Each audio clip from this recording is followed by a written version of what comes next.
بنی اسرائیل میں ایک عبادت گزار تھا۔ اس نے پہاڑ کی کوہ میں اپنا مسکن بنا رکھا تھا۔ وہ لوگوں کی آنکھوں سے اوجھل تھا، لوگ بھی اس کی نظروں سے دور تھے۔ اس کے قریب پانی کا ایک چشمہ تھا جس سے وہ وضو کرتا، اپنی تشنگی دور کرتا اور نباتات سے اپنی غذا حاصل کرتا۔ دن کو روزے سے رہتا اور رات اللہ کی عبادت میں گزارتا۔ اس کا ہر پل اور ہر لمحہ اطاعت و بندگی کی نظر ہوتا تھا، چنانچہ سعادت و کامرانی کے آثار اس کے چہرے سے نمایاں تھے۔ حضرت موسیٰ علیہ السلام کو اس عبادت گزار کی خبر ہوئی تو آپ ایک دن اس کے پاس پہنچے، لیکن اسے نماز اور ذکر و اذکار میں مشغول دیکھ کر واپس چلے گئے۔ پھر رات کو اس کے پاس گئے تو اسے عزیز و غفار رب العالمین کے دربار میں سرگوشی و مناجات میں مگن پایا۔ موسیٰ علیہ السلام نے اسے سلام کیا اور فرمایا، جناب والا، اپنے آپ پر نرمی کیجیے۔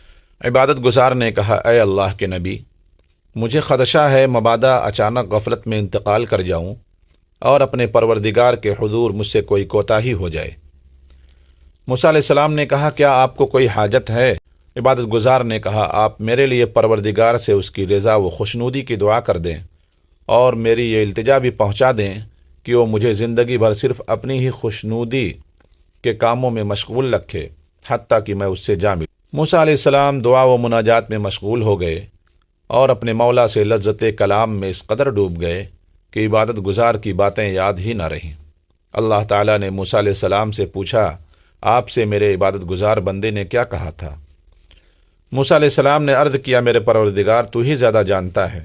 اس نے تیری رضا و خوشنودی طلب کی ہے اور یہ درخواست بھی کی ہے کہ اس کی زندگی تیری ہی یاد میں گزرے حتیٰ کہ وہ تیرے دربار میں حاضر ہو جائے۔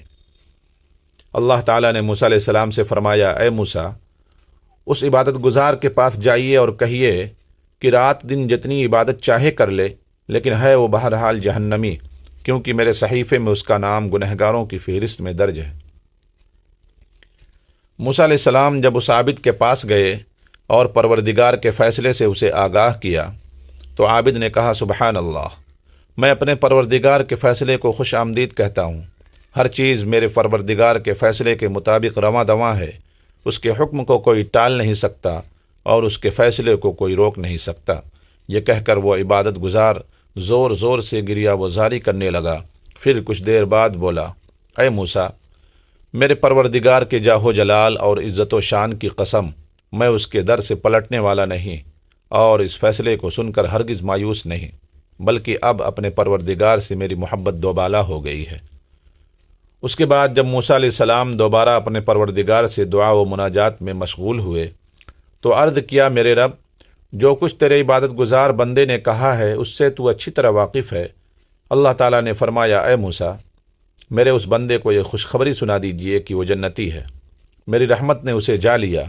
اسے یہ بھی بتا دیجئے کہ اس نے میرا یہ خوش کن فیصلہ اپنے صبر و رضا کے عوض حاصل کیا ہے، کیونکہ میرا سابقہ کڑوا فیصلہ سن کر بھی وہ چیں بجبی نہ ہوا تھا۔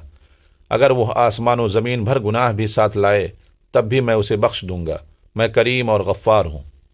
جب موسیٰ علیہ السلام نے یہ خوشخبری اس عبادت گزار کو سنائی تو وہ سجدے میں گر گیا، پروردگار کی حمد و ثنا کرنے لگا اور زبان حال سے کہنے لگا، سب کے دل میں ہے جگہ میری جو تو راضی ہوا، سب کے دل میں ہے جگہ میری جو تو راضی ہوا، مجھ پہ گویا ایک زمانہ مہرباں ہو جائے گا۔ پھر اس طویل سجدے ہی میں اس نے اپنی جان آفریں کے سپرد کر دی۔